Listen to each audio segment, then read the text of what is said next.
Okay, let's go. Apa sih hak dan kewajiban warga negara itu? Hak sendiri merupakan kekuasaan yang benar atas segala sesuatu untuk menuntut sesuatu.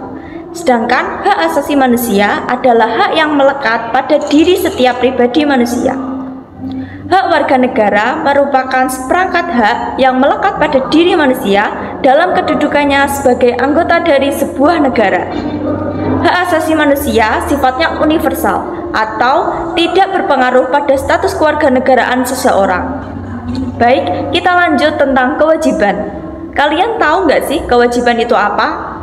Kewajiban diartikan sebagai segala sesuatu yang harus dilaksanakan dengan penuh tanggung jawab, atau bisa diartikan sebagai tindakan atau perbuatan yang harus dilakukan oleh warga negara yang telah diatur dalam ketentuan perundang-undangan yang berlaku.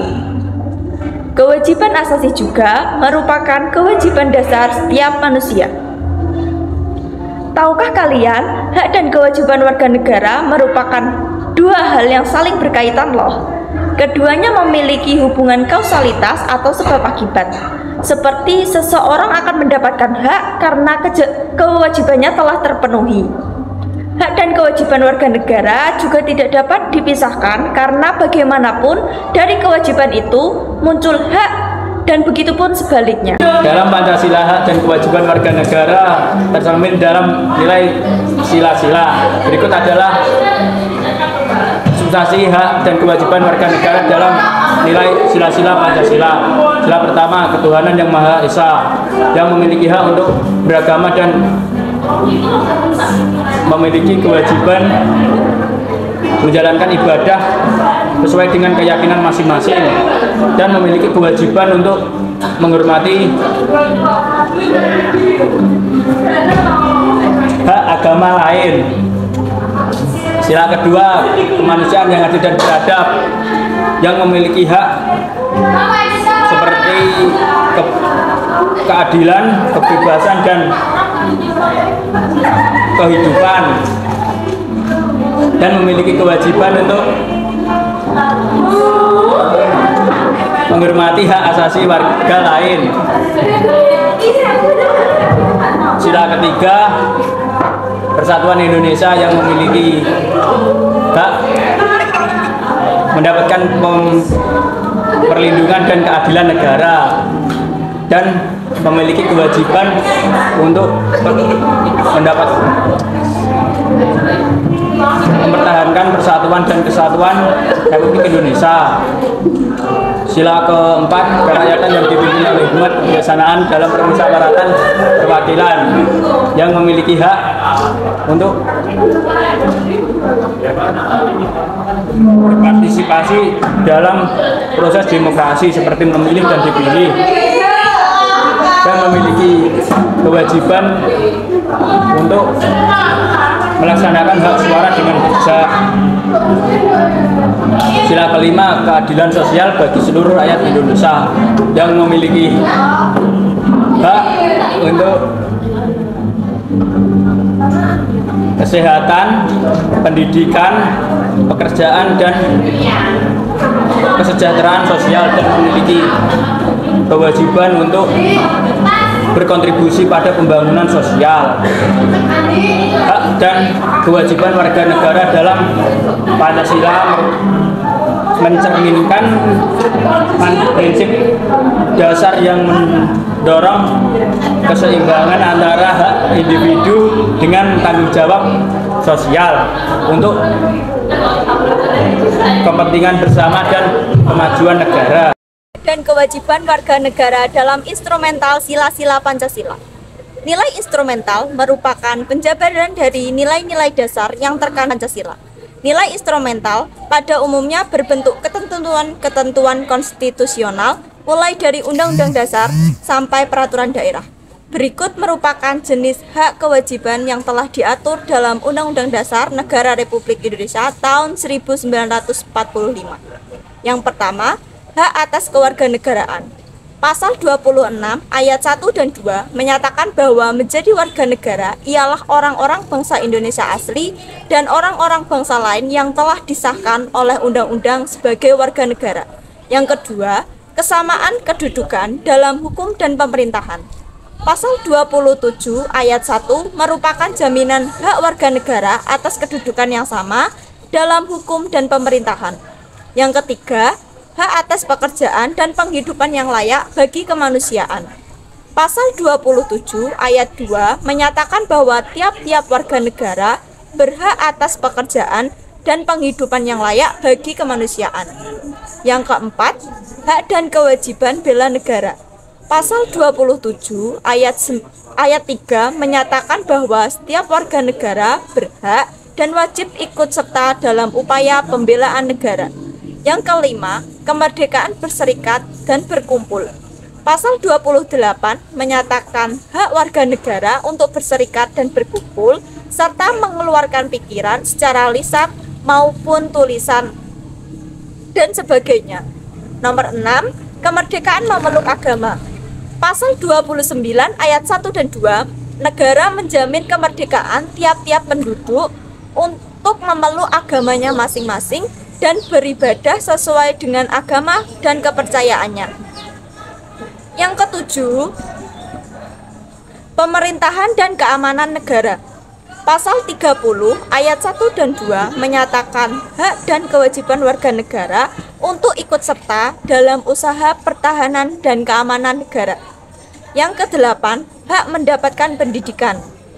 Pasal 31 ayat 1, 2, dan 3 menerapkan bahwa setiap warga negara berhak mendapatkan pendidikan.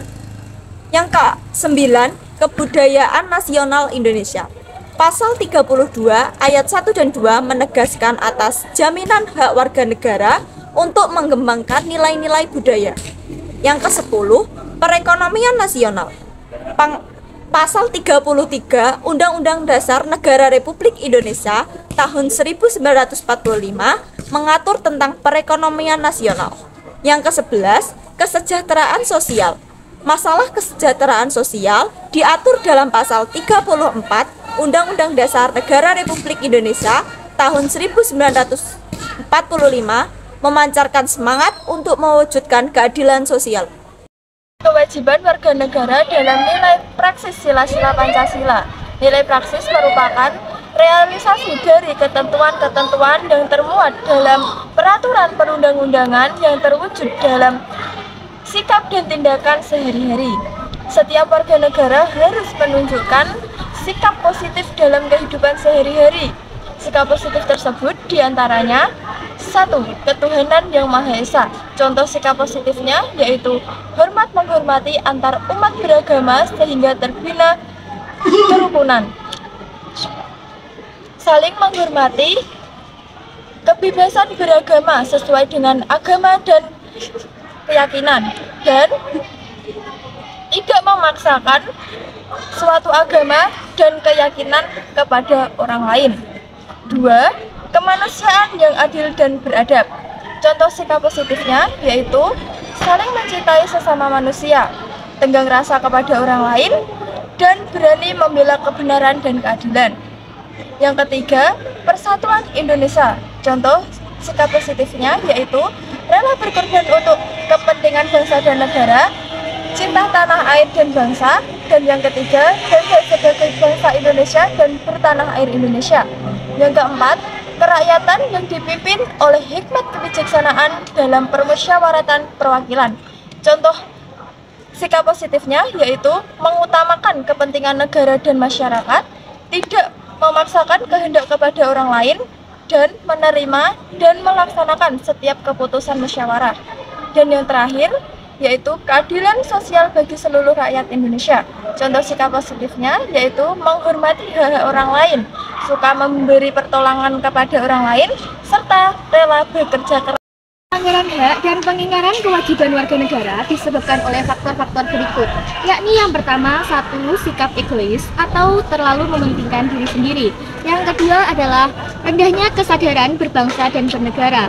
Yang ketiga adalah sikap tidak toleran, dan yang keempat penyalahgunaan kekuasaan, dan yang kelima ketidaktegasan aparat penegak hukum, dan yang terakhir adalah penyalahgunaan teknologi. Pelanggaran hak warga negara. Pelanggaran terhadap hak warga negara bisa kita lihat dari kondisi yang sering terjadi. Misalnya sebagai berikut. Yang pertama, proses penegak hukum masih belum optimal dilakukan. Misalnya masih terjadi kasus salah tangkap, perbedaan perlakuan penegak hukum dengan dasar kekayaan atau jabatan. Hal ini merupakan bukti bahwa amanat pasal 27 ayat 1 Undang-Undang Dasar Negara Republik Indonesia tahun 1945 menyatakan segala warga negara bersamaan kedudukannya di dalam hukum dan pemerintahan itu dengan tidak ada kecualinya. Belum sepenuhnya terlaksana. Yang kedua, saat ini tingkat kemiskinan dan angka pengangguran semakin tinggi. Padahal pasal 27 ayat 1 Undang-Undang Dasar Negara Republik Indonesia tahun 1945 menyatakan bahwa tiap-tiap warga negara berhak atas pekerjaan dan penghidupan yang layak bagi kemanusiaan. Yang ketiga, masih merebaknya kasus pelanggaran hak asasi manusia. Misalnya pembunuhan, pemerkosaan, kekerasan dalam rumah tangga, dan lain sebagainya. Padahal pasal 28A sampai 28J Undang-Undang Dasar Negara Republik Indonesia tahun 1945 menjamin keberadaan hak asasi manusia. Yang keempat, masih terjadinya tindak kekerasan mengatasnamakan agama. Misalnya masih terjadi penyerangan tempat beribadah. Padahal pasal 29 ayat 2 Undang-Undang Dasar Negara Republik Indonesia tahun 1945 menyatakan bahwa negara menjamin kemerdekaan tiap-tiap penduduk untuk memeluk agama masing-masing dan untuk beribadah menurut agama dan kepercayaannya masing-masing. Yang kelima, angka putus sekolah yang cukup tinggi mengindikasikan belum terlaksana secara sepenuhnya amanat pasal 31 ayat 1 Undang-Undang Dasar Negara Republik Indonesia tahun 1945 yang menyatakan bahwa setiap negara berhak mendapatkan pendidikannya. Yang keenam, yang terakhir, pelanggaran hak cipta. Pengingkaran kewajiban warga negara. Pengingkaran kewajiban warga negara ada banyak sekali bentuknya, mulai dari yang sederhana sampai yang berat. Di antaranya adalah sebagai berikut. Yang pertama, ada membuang sampah sembarangan. Yang kedua, melanggar aturan berlalu lintas, seperti tidak memakai helm saat mengemudi tidak memiliki SIM, mengemudi tidak membawa STNK, dan mengemudi melanggar aturan rambu-rambu lalu lintas. Yang ketiga, ada merusak fasilitas negara, misalnya mencoret-coret bangunan milik umum dan merusak jaringan telepon. Yang keempat, ada tidak membayar pajak kepada negara, seperti pajak bumi, pajak kendaraan bermotor, dan pajak bangunan. Pengingkaran kewajiban tersebut apabila tidak segera diatasi akan berakibat pada proses pembangunan yang tidak lancar. Selain itu, pengingkaran terhadap kewajiban akan berakibat secara langsung terhadap pemenuhan hak warga negara. Pemerintah dalam penanganan kasus pelanggaran hak dan pengingkaran kewajiban warga negara. Upaya yang dilakukan pemerintah yaitu yang pertama sistem hukum.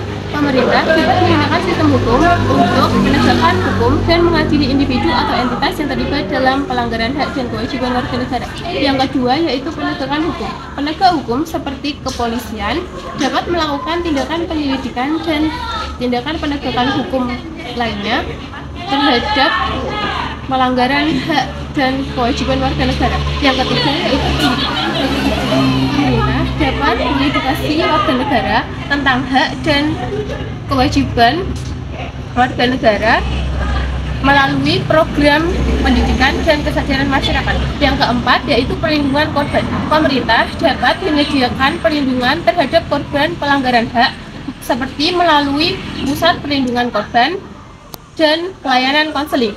Kelima yaitu kebijakan dan regulasi. Pemerintah dapat mengembangkan kebijakan dan regulasi untuk mendukung perlindungan hak dan pemenuhan kewajiban warga negara. Yang keenam yaitu kerjasama internasional. Pemerintah dapat bekerja sama dengan komunitas internasional untuk menyelesaikan masalah pelanggaran hak dan kewajiban warga negara yang melibatkan isu-isu internasional. Pentingnya pemerintah dalam penanganan kasus semacam ini adalah untuk memastikan bahwa hak-hak dasar warga negara dapat dihormati dan kewajiban warga negara dapat dipenuhi. Membangun partisipasi masyarakat dalam pencegahan terjadinya pelanggaran hak dan pengingkaran kewajiban warga negara. Upaya pencegahan dan penanganan pelanggaran hak dan kewajiban warga negara yang dilakukan oleh pemerintah tidak akan berhasil tanpa didukung oleh sikap dan perilaku warga negaranya yang mencerminkan sikap penegakan hak dan kewajiban warga negara. Sebagai warga negara dari bangsa negara yang beradab, sudah sepantasnya sikap dan perilaku kita mencerminkan sosok manusia yang beradab, yang selalu menghormati keberadaan orang lain. Sikap tersebut dapat kita tampilkan dalam perilaku di lingkungan keluarga, sekolah, masyarakat, bangsa, dan negara.